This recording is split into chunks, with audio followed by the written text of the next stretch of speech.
Assalamualaikum warahmatullahi wabarakatuh. Selamat malam Mbak Cikita. Waalaikumsalam warahmatullahi wabarakatuh. Sebelumnya perkenalkan dulu, nama saya Siti Alia Fitria, biasa dipanggil Alia. Di sini saya ingin mewawancarai Mbak Cikita mengenai kasus yang sedang terjadi di lingkungan Mbak Cikita, yaitu balap liar di Desa Branang. Apakah Mbak Cikita bersedia untuk diwawancarai? Bersedia, Mbak. Oke, coba Mbak Cikita perkenalkan terlebih dahulu nama Mbak Cikita dan asal Mbak Cikita. Oke, baik. Terima kasih Mbak Alia atas waktunya yang telah diberikan kepada saya. Nama saya Cikita Nabila Mirania. Saya saat ini berusia 20 tahun. Saya tinggal di Desa Branang. Saat ini saya sedang berkuliah semester 4 begitu. Baik Mbak Cikita, saya mau tanya dulu apakah benar di Desa Branang ini sering terjadi balap liar oleh remaja-remaja di desa sana? Benar Mbak untuk informasi itu, karena memang itu adalah berita yang sedang lagi sedang dibicarakan gitu dengan warga Desa Branang, karena memang itu adalah salah satu tindakan yang sangat mengganggu sekali ketertiban dari warga sekitar gitu. Kalau yang saya dengar Mbak Cikita ini juga anggota Karang Taruna ya di desa dan ingin menghentikan balap liar ini. Kenapa Mbak Cikita memiliki keberanian penuh untuk menghentikan kegiatan negatif ini? Baik Mbak, iya saya termasuk salah satu anggota dari Karang Taruna Desa Branang. Mengapa sih kalau saya ini pengen menghentikan kegiatan yang negatif itu? Karena menurut saya dari kegiatan itu tuh tidak ada hal positifnya yang untuk bisa sampai dilanjutkan itu. Karena pertama, hal tersebut itu sangat mengganggu ketenangan dari warga Desa Branang.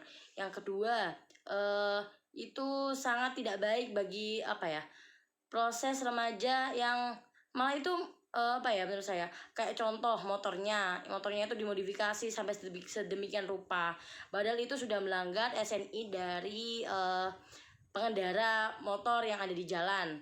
Terus juga kayak mereka itu berisik, terus sampai dengan minum-minuman keras, terus dia sampai trek-trekan, itu kan juga merusak jalan. Nah, baik dari inventaris desa maupun ketenangan warga, bahkan menurut saya itu memang hal yang tidak baik gitu. Jadi takut saya itu malah mempengaruhi mental dari anak-anak kecil yang ada di sana gitu. Jadi saya dan juga anak-anak Karang Taruna itu berpikir dan kita tuh mengatur strategi bagaimana caranya kita itu membubarkan atau menghentikan kegiatan tersebut menggunakan jadi tapi nggak ada keributan gitu. Jadi kita ubah hobi-hobi mereka balapan itu ya sesuai dengan ranah yang bagus gitu kan. Balapan itu nggak harus balapan liar kan, nggak harus trek-trekan yang ngawur di jalan, itu malah membahayakan orang-orang. Nah, tapi bisa kita buatkan dari Karang Taruna itu inisiatif untuk membuatkan itu loh, trek untuk balapan yang biasanya itu. Nah, itu kan bisa toh, itu juga bisa mengasah hobi mereka, kesenangan mereka, tapi juga nggak berpengaruh negatif untuk banyak orang gitu. Oke, baik. Tadi kan kalau belum tahu gitu, apakah Mbak Cikita sudah melakukan observasi secara langsung ke tempat itu, dan apakah remaja-remaja yang melakukan kegiatan balap liar itu merupakan remaja asli Desa Branang atau dari desa-desa lain? Oke, untuk wawancara, untuk observasi ya, saya dan juga teman-teman Karang Taruna itu sudah melakukan observasi. Pertama, kita mengamati dulu kegiatan apa saja sih yang mereka lakukan, terus mereka biasanya itu balapan liar pada pukul berapa, di mana, terus apa aja yang mereka lakukan. Nah gitu, itu yang kita lakukan observasi pertama. Lalu untuk waktu itu saya pernah wawancara gitu ya, ini siapa aja sih sebenarnya yang balapan liar di sini gitu, kok sampai setiap malam bahkan di sini balapan liarnya gitu. Terus ada salah satu dari anggota mereka itu bilang ini memang mayoritas kebanyakan dari warga Desa Branang sendiri, anak-anak muda seusia remaja gitu, sekitar 13 hingga 19 tahun lah gitu. Tapi juga ada yang dari anak luar gitu. Jadi kebanyakan kayak itu kan kalau balap liar itu kan kayak apa ya, adu-adu gitu loh. Jadi mereka itu juga apa ya, kontes gitu loh, kontes balapan liar, nanti siapa yang menang gitu, nanti dapat hadiah. Terus apa namanya, dia juga untuk menyambut orang dari geng apa ya, geng motor lain, untuk supaya katanya sih mengeratkan gitu. Tadi kan Mbak Cikita sudah menjelaskan ya untuk mengenai strategi itu. Apakah strategi yang dipakai Mbak Cikita dan juga teman-teman ini berpengaruh gitu sama mereka? Apakah mereka dengan strategi yang diberikan Mbak Cikita, mereka sadar bahwa kegiatan mereka itu sangat merugikan warga sekitar? Oke, baik. Untuk strategi yang apa ya, anak karang taruna sudah susun itu alhamdulillah apa ya, step by step sih kita kan nggak bisa ya untuk langsung merubah impact atau mindset orang, bahwasanya orang itu harus apa ya, menuruti apa yang kita pikirkan. Kan kalau kadang kita berpikir itu apa ya, buruk buat mereka, ya menurut mereka tuh baik, nah makanya mereka melakukan. Tapi kan kalau menurut kita baik tapi belum tentu juga menurut orang lain juga baik gitu. Nah, kita pertamanya itu pendekatan dulu. Setelah pendekatan dulu, kita cari tahu kenapa sih, dasarnya apa, indikator dari sampai mereka itu melakukan itu, apa tingkat kepuasan yang mereka dapat setelah mereka melakukan hal demikian gitu loh.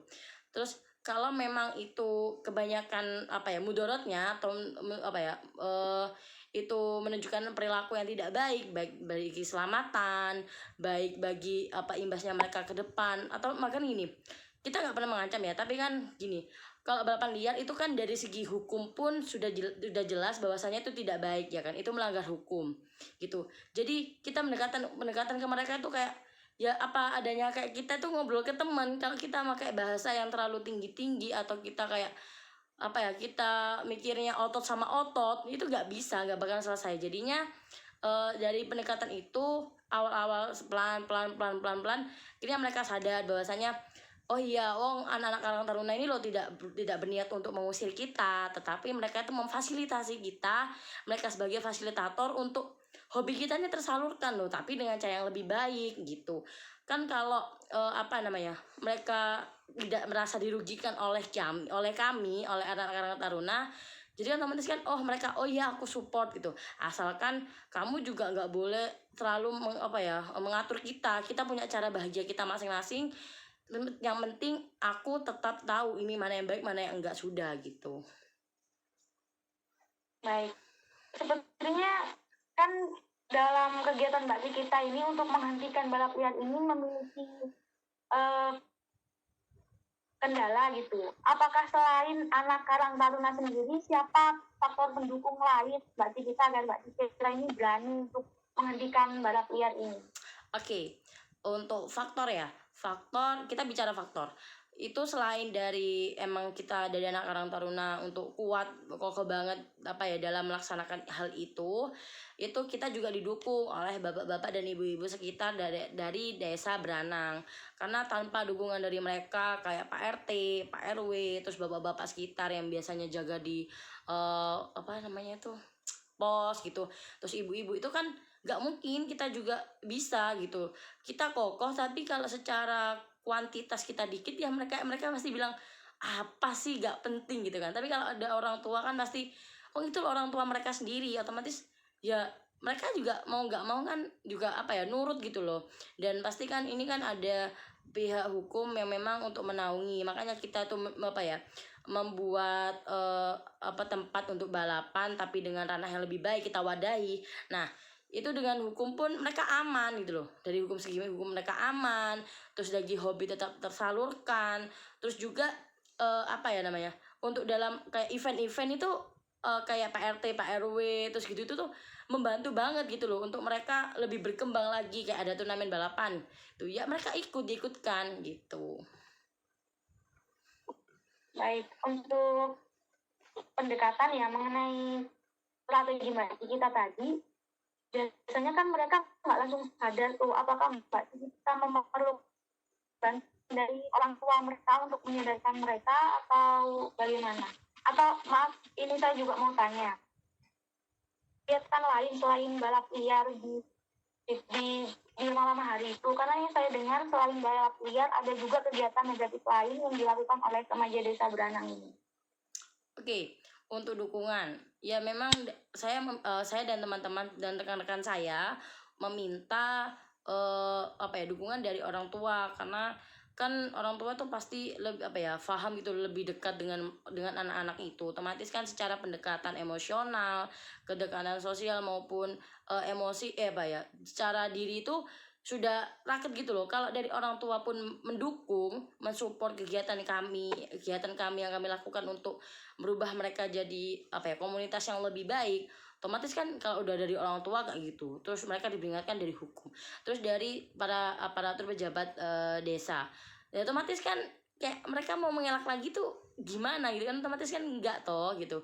Toh ya kembali lagi, kami selaku Karang Taruna itu tidak apa ya, menggusur istilahnya, kasarnya tuh kami tidak apa ya, tidak untuk melarang mereka hobi demikian. Hobi kan orang yang nggak bisa dipaksakan kan, tapi kita tuh sebagai fasilitator gitu untuk menyalurkan hobi itu ke ranah yang lebih baik. Toh kalau ada wadah yang apa ya, menyalurkan dan apa ya, menampung aspirasi dari warganya, otomatis kan didukung gitu loh. Dan juga memang selain kegiatan negatif seperti balapan liar itu, di desa Beranang itu terdapat ya kegiatan-kegiatan yang lainnya yang kurang baik gitu, memang yang dilakukan oleh para kaum remaja di sana gitu.